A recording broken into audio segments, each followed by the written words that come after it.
Bonjour à tous et bienvenue dans cette nouvelle vidéo où on va parler du GoX. Voilà, je l'ai reçu il y a déjà quelques semaines. Je n'ai pas eu le temps de m'en occuper, donc je prends un petit peu de temps entre deux réparations pour vous en parler. Donc déjà, qu'est-ce qu'un GoX? Eh bien le GoX, c'est un dérivé, ou peut-être même un clone, ou tout simplement une évolution, je ne sais pas trop comment le définir, du Gotek. Donc le Gotek, c'est ceci, qui est donc lui-même une évolution, un clone, ou encore une fois un dérivé du HXC.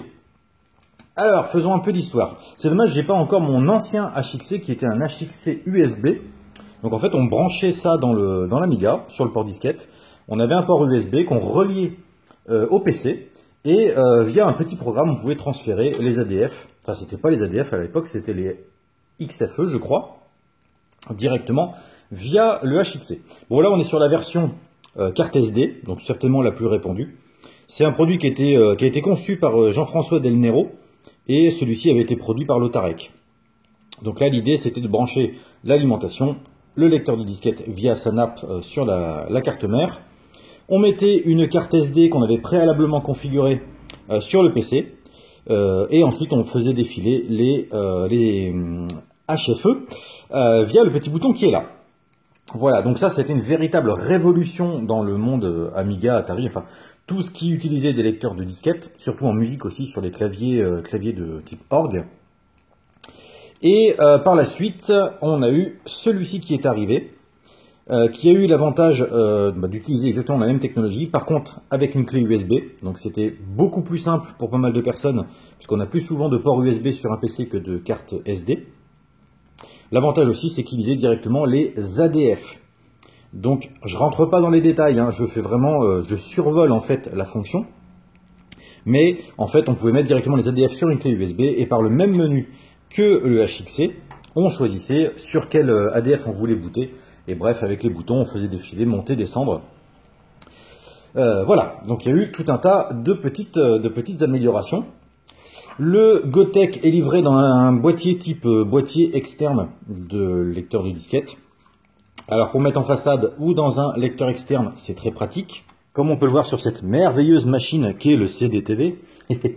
Donc là, on a un boîtier Gotek noir dans un boîtier externe avec son petit écran à cristaux liquides et ses deux petits boutons. Donc ça, c'est la première version en fait du Gotek. Ensuite, on a eu d'autres améliorations comme les boutons Rotary, donc qui remplacent les deux boutons poussoirs qui sont ici. Et donc on vient tourner une molette pour sélectionner les ADF. On appuie sur la molette pour éjecter. Et bien sûr, on est passé du simple écran LCD, je ne sais même pas comment, un écran numérique on va dire, qui permettait de voir sur quel slot vous étiez. Ensuite, on est passé directement sur des écrans OLED qui vous indiquent directement le jeu ou le programme qui est lancé, ainsi que le nombre de disquettes. Par exemple, si vous lancez Agony disque 1, eh bien sur le lecteur, vous aurez écrit Agony disque 1, et quand vous passerez au suivant, Agony disque 2, etc., etc. Voilà pour la petite histoire. Hop. Donc j'ai utilisé le HXC et le Gotek pendant quelques années. Maintenant, je vais tester le GoX qui me paraît avoir quand même quelques avantages non négligeables, surtout pour ceux qui ne veulent pas faire de bricolage. Donc ce produit est commercialisé par la marque Centurion. Voilà, donc je vous mets à l'écran le site de Centurion, il propose pas mal de produits. Et qu'est-ce que j'ai trouvé d'intéressant sur cette petite machine qui a fait que je l'ai achetée? La première, c'est qu'on revient à la carte SD. Donc, ça va permettre de réutiliser la fente d'origine de l'Amiga 500. Là, on est sur une version Amiga 500, parce qu'il existe une version 500 et 1200. Et après, une autre version pour le 600. Mais c'est une question de chariot. Bref, en fait, on va pouvoir utiliser la fente du lecteur de disquette pour placer le GoX. De plus, il utilise d'origine un bouton Rotary dans le sens horizontal, donc qui passera lui aussi par la fente de l'Amiga 500. Toujours le bouton d'éjection qui se trouve ici par un petit bouton poussoir. Voilà. Et par défaut, on a les 4 broches qui sont ici qui vont permettre de brancher un écran OLED. Voilà, donc ça c'est un kit séparé, vous n'êtes pas obligé d'acheter les deux. Moi j'ai pris les deux parce que je trouvais ça super cool et j'avais envie de le tester. Pour ce qui est du tarif, ici on est sur un produit à 49 € frais de port compris. c'est-à-dire à peu près ce que vous allez payer pour acheter un Gotek avec son chariot, son LCD et toute la configuration qui va aller avec. Encore une fois, ça me paraît relativement accessible.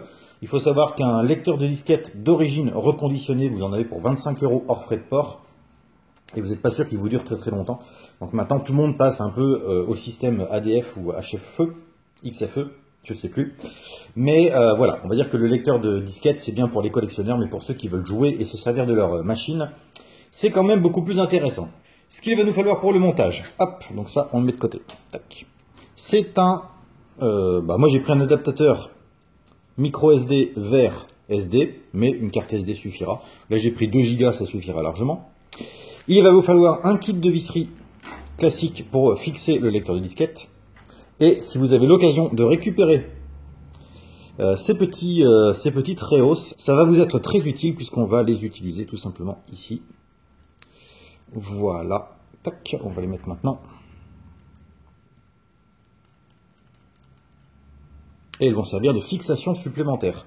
En fait, il va falloir bien fixer le Goex, puisque à chaque fois que vous allez appuyer sur le bouton est quand même assez dur, donc ça risque de pousser le Goex vers l'intérieur, donc de le déstabiliser. Ensuite, oubliez totalement l'alimentation et la nappe d'origine de l'Amiga 500. Ils sont beaucoup trop courts tous les deux. D'ailleurs, elles sont beaucoup trop courtes toutes les deux. Je vais donc pour cela utiliser une nappe d'Amiga 600 qui est donc plus longue. Et je prends 2 câbles d'alimentation, donc ça c'est pour la vidéo bien évidemment. J'ai simplement fait une rallonge, voilà, pour pouvoir en rabouter 2 l'un à l'autre. Évidemment, pour la version finale, je souderai un fil complet. Les outils pour faire ce montage, eh bien, pas grand chose. Un simple tournevis cruciforme devrait vous permettre de faire tout le montage. Pour cette vidéo, j'ai choisi l'Amiga 500 que vous avez vu dans cette vidéo qui apparaît ici, qui était donc l'Amiga 600 révision 6A édition Caca d'Hirondelle. Donc voilà, il a été entièrement refait, et je ne sais pas si vous vous souvenez, mais à la fin de la vidéo, j'avais précisé que le lecteur de disquette avait rendu l'âme.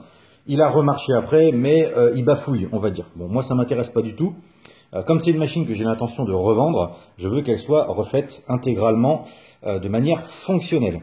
C'est un révision 6A, donc avec son extension de mémoire ici, donc il y a 512 embarqué en chip RAM, et donc 512 en slow RAM. On peut le modifier pour avoir un MO de chip en dérivant, en fait, l'extension de mémoire, mais là je tiens à le laisser d'origine. Donc pour l'installation, c'est très simple. On vient desserrer la petite vis qui est ici. Il y a une petite rondelle que l'on met vers l'extérieur. Et on vient tout simplement positionner le Goex comme ça. C'est simple. Bon, là on a un peu de flex sur le châssis. Donc on va aligner le point de serrage qui est là, le point de serrage qui est là et le point de serrage qui est là. Histoire de bien vous montrer, je vais retirer le Goex de son support. Voilà donc comment se présente le chariot pour la version Amiga 500. On voit que ça tombe à peu près pile poil sur les 4 points de serrage. Donc on va pouvoir mettre les vis. Donc c'est là qu'on va utiliser le kit de visserie pour lecteur de disquette. On va en mettre une en dessous ici, une là et une là. Pour commencer, je remets le Goex à sa place. Parce qu'à mon avis, le chariot va se déformer un peu au moment du montage. Et après, ce sera un peu pénible à remettre en place. Donc, je remets le Goex sur son chariot. Par contre, je ne serre pas les vis. Ensuite, je vais mettre les vis par-dessous. Inutile de serrer comme une brute, ça rentre tout seul. Et de toute façon, il n'y a pas réellement de contrainte une fois que les 4 pieds seront fixés. Maintenant que le chariot est correctement fixé, on va vérifier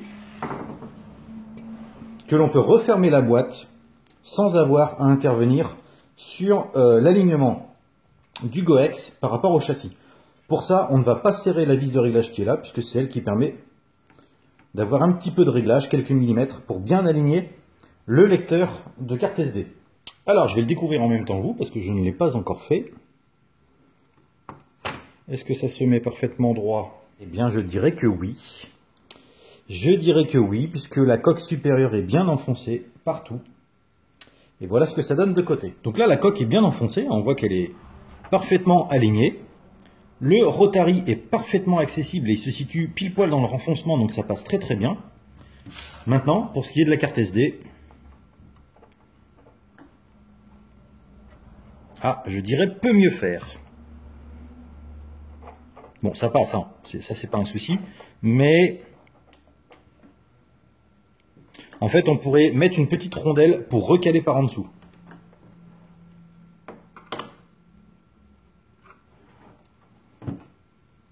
Donc j'ai desserré un petit peu la vis qui est à ce niveau-là. Voilà. Pour avoir un peu plus de flex.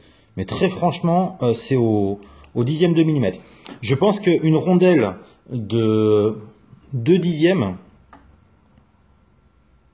j'exagère un peu, une rondelle de 1 mm, ça sera peut-être mieux, devrait parfaitement convenir pour avoir un petit peu d'espace et que ça force moins. Mais bon, si vous avez des doigts assez solides et un petit peu d'ongles, ça passe sans problème. Là-dessus, rien à redire. C'est pour ça que je voulais vraiment tester le Goex, parce que le fait de l'installer et d'avoir directement sans aucune découpe la machine qui est 100% fonctionnelle, ça c'était ce qui m'intéressait le plus, et c'est ce qu'on n'a pas avec le Gotek, et c'est ce qu'on avait avec le HXC, mais c'est une autre histoire, le comparatif HXC-Gotek. Donc là, pour moi, ça, c'est du 100%, je valide complètement. Maintenant, on va voir comment ça se passe pour mettre l'écran OLED. Donc, encore une fois, je vais parler de facilité, puisque l'écran OLED est encore une fois en impression 3D, avec des petits crans ici qui viennent se mettre parfaitement sur la carcasse de l'Amiga. Il suffit d'appuyer et c'est clippé. Vous pouvez le mettre à peu près où vous voulez. Bon, moi, je vais le mettre en position... Alors, je ne sais pas, parce que c'est purement esthétique. Mais je trouve qu'en position haute, ou au milieu, j'en sais rien, très franchement. Parce qu'il faut retenir, c'est que vous avez le choix de le positionner où vous le souhaitez. Il n'y a pas d'obligation. Par contre, ce qu'il faut être sûr, c'est d'arriver à passer les fils donc, qui sont livrés de manière dénudée d'origine. Ce sera à vous de remettre la petite cosse après. Donc il va falloir le faire passer dans la carcasse. Je vais donc redémonter la partie supérieure. Surtout, je n'oublie pas de retirer la carte SD, parce que sinon je risque de tout casser à l'intérieur.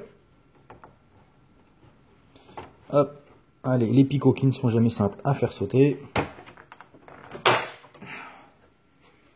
Là, et tac, comme dirait un youtubeur connu. Donc maintenant que je sais que ça fonctionne, je vais serrer ma vis qui est ici. Voilà, et maintenant ça ne bouge absolument plus. Ça, c'est top. Pour ce qui est des fils, là, c'est très simple. On peut voir qu'il y est écrit ici 3V3, ground, SCL et SDA. Donc si vous ne savez pas comment vous repérer, c'est très simple. Le fil rouge, c'est le plus, donc ça va tout simplement dans ce sens-là. La nappe est plate, donc vous ne pouvez pas vous tromper. Vous suivez l'alignement des fils, et le rouge, côté 3V3, et les autres vont suivre. Là-dessus, il n'y a rien à redire. Alors, comment va-t-on passer? Alors, pour être sûr qu'il soit à l'endroit, c'est très simple, hein, le câble va vers le bas. Voilà, ça c'est pas compliqué. Donc, si je veux le mettre ici, allez, admettons que je le mette au milieu. Oh, je sais vraiment pas. Pourtant, il faudrait que je me décide, puisqu'après, ce sera moins facile. Hein. C'est dommage, je l'aurais bien vu un peu plus incliné. Mais... Bon, on va pas chipoter. Allez, on le met ici, donc il va falloir faire passer le fil là. Maintenant, est-ce que c'est possible sans modification?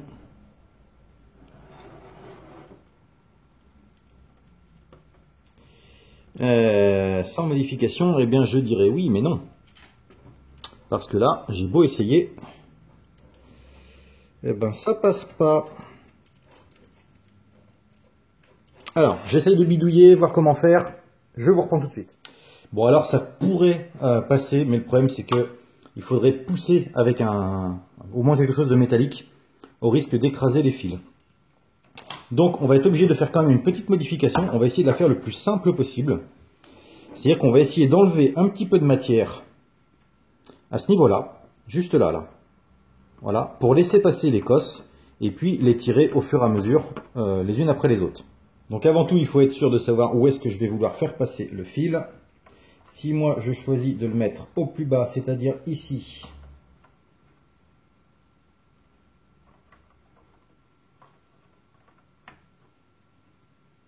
Oh non, je vais le mettre là, je préfère. Donc ça veut dire qu'il va falloir que je fasse passer le fil sur la 1, 2, 3, 4e rainure.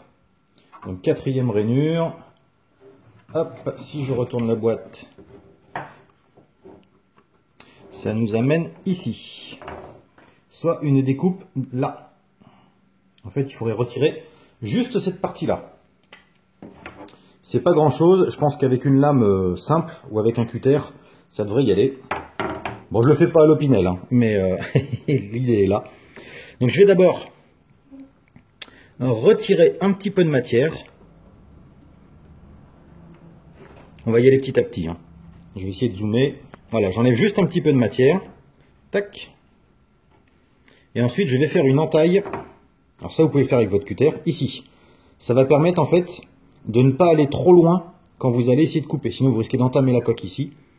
Donc, je fais une entaille. Voilà. Et je retire un petit peu de matière. Tac.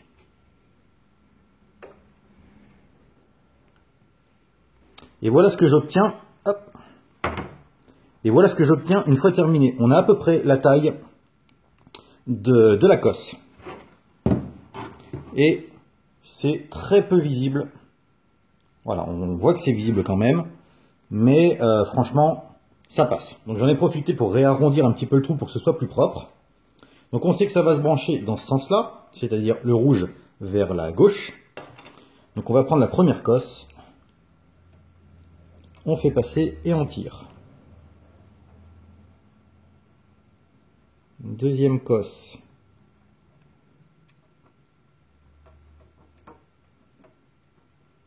On fait passer et on tire. Vous voyez, ça les fait passer sans problème et sans trop de découpe. La troisième et la quatrième va venir se mettre toute seule.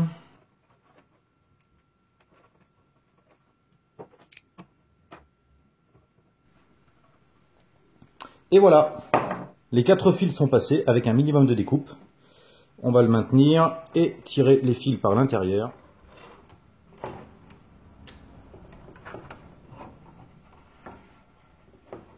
Voilà.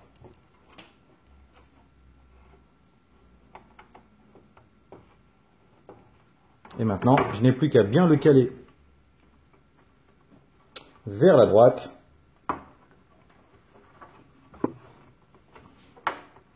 Alors, je vais d'abord caler le côté droit. Voilà. Je le pousse vers la droite. Et voilà, c'est positionné. Maintenant, on va pouvoir placer la petite cosse. Enfin, la partie plastique de la cosse. Donc, normalement, c'est relativement simple. Alors, la sortie, c'est-à-dire là où il n'y a pas les cosses, là où ça va se plugger en fait dans le Goex, c'est la partie où les trous sont petits. Voilà, là où ils sont gros et carrés, c'est l'entrée. Donc il va venir se positionner. Ouais, comme ça n'a pas trop d'importance. Donc on les met dans l'ordre dans la cosse. Les petites languettes vers le haut. Comme ceci, voilà. Et il suffit tout simplement de pousser. Tac. Et normalement, ça ne bouge plus. Ceci étant fait, on retourne sur la carte mère. On vient donc positionner la nappe. Tac. Alors je crois que c'était alors rouge côté Alim, mais je crois que c'est inversé sur un Amiga 500. Donc c'est ça et ça. De toute façon, si ça marche pas, enfin si c'est branché à l'envers, vous le saurez tout de suite, ça ne fonctionnera pas. Ensuite, l'alimentation, pas de souci, il y a un détrompeur, sauf sur certains Amiga révision 5 et 3, je crois, où il n'y a pas de détrompeur. Donc, fil rouge complètement sur la gauche. Ici, on vient se brancher, eh bien, comme le détrompeur vous y oblige. Voilà. On va passer la nappe dessous. Hop. Et on va laisser comme ça. Ensuite, on positionne le clavier. On branche le clavier. Voilà. Et on va pouvoir refermer la coque, sans oublier bien évidemment de brancher l'écran OLED. Donc on a dit le rouge vers la gauche. Voilà. Petit rappel, parce qu'il vaut mieux ne pas se tromper, le fil rouge sur la gauche et on suit le sens de la nappe. Moi je mettrai quand même un petit point de colle ici, même si j'ai pas prévu de le démonter régulièrement. Hop, je m'arrange pour que la nappe passe sous le clavier. Voilà.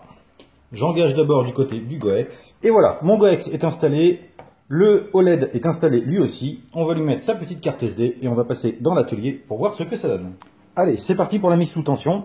Donc là, on a directement le OLED qui affiche le démarrage sur l'autoboot. Ce qui fait qu'à l'écran, on voit l'écran de démarrage. Donc là, bien évidemment, comme n'importe quel Gotek, on va choisir un ADF et le faire fonctionner. Donc moi, j'ai déjà configuré. Donc on va tenter un reboot avec, avec Agony. Alors ce que j'aime bien par contre, c'est que le OLED est vraiment super lisible. Comme je disais sur une autre vidéo, n'ayant pas une super bonne vue, je trouve que là, la lecture est vraiment nickel.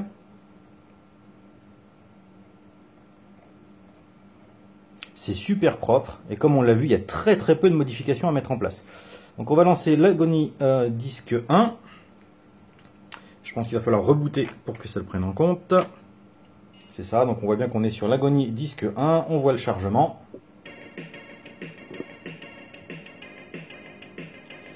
Et c'est parti. Donc là, l'idée de cette vidéo, c'était vraiment de montrer qu'avec le Goex, on peut avoir presque du clé en main. À part le petit trou qu'on a eu à faire sur le dessus de la coque, tout fonctionne sans réelle modification. Donc ça, c'est vraiment pour les gens qui veulent acheter un type Goex, Gotek HXC et avoir le moins de modifications possible à faire sur l'Amiga. Pour moi, le gros intérêt, c'est qu'on peut arriver à le mettre à l'intérieur sans modifier l'extérieur de la coque. Ça ne se voit pas. Et ça, pour moi, c'est extrêmement important. Et je sais que pour beaucoup d'entre vous, c'est très important aussi. Donc en gros, avec ce système, c'est la fin des découpes à la barbare des coques supérieures d'Amiga 500, 600, 1200 qu'on a pu voir à l'apparition du HXC. Voilà, donc c'était tout pour cette vidéo. Bien évidemment, dans la description, vous avez le lien du site Centurion. Je vous mets aussi le lien, bien évidemment, vers HXC 2001, donc le site de Jean-François Del Nero, à qui on doit quand même tout ce travail. Voilà, merci d'avoir regardé cette vidéo et je vous dis à très bientôt.